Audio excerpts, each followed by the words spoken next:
So I've been getting a lot of questions asking about the very first step of an illustration. How do you just get going? Well, in most cases, the first step of a drawing is always the line work. Now, some artists will do this straight on the computer, and that's a lot easier if you have a Cintiq. But most artists will be doing this on paper with traditional media, whether it's a pen drawing or pencil, whatever they're most comfortable with. So the next step is to get that image inside of Photoshop. And you do that by scanning it. And what you can see here on the left is when I scanned it at sort of the default settings. And it tried to do some auto contrast on its own. You can see it didn't do a very good job of it. The image on the right, I lowered the brightness and I increased the contrast. And the result I got was much more representative of the actual image. Now the next step is going to involve quite a bit of manipulating this. I'm going to really increase the contrast.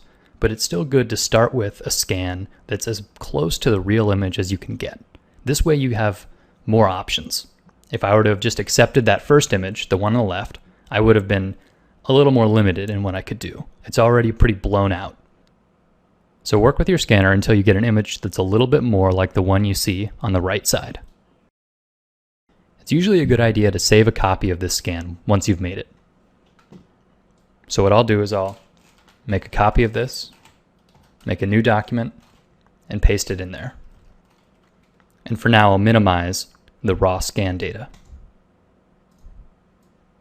So now working on my new document, the goal is to make the white of the paper pure white.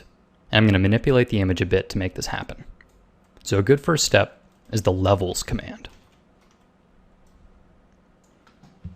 And with this, you can set where the white and black points are. And you're generally increasing the contrast with this step.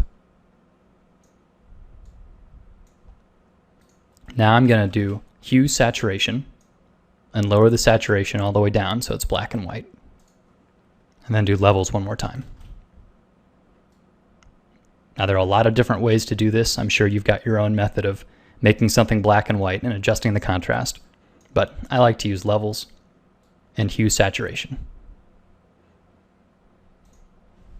So now a way to check to see if your white is pure white is you can open the color picker and click anywhere in the white spot. And down here, if you see 6 Fs, that means it's pure white. Now I find this next step to be where things get really interesting.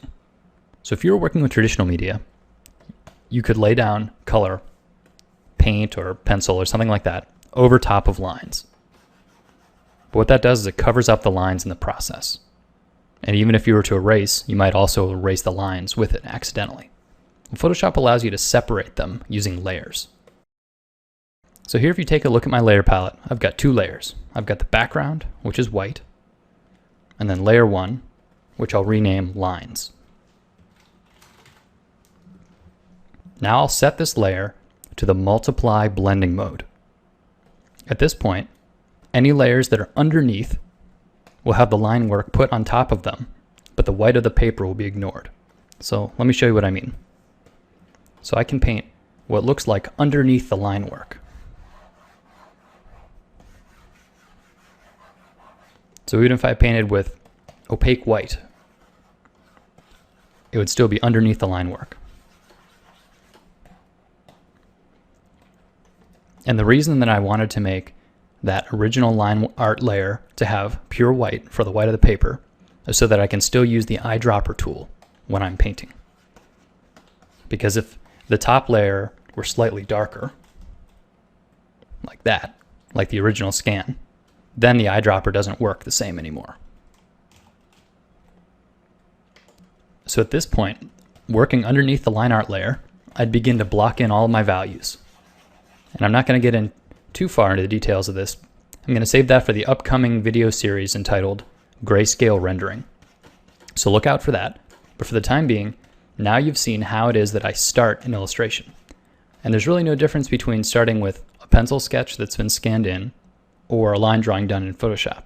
Either way, you'll probably be setting your line art layer to multiply, which allows you to separate it from the rest of your underdrawing.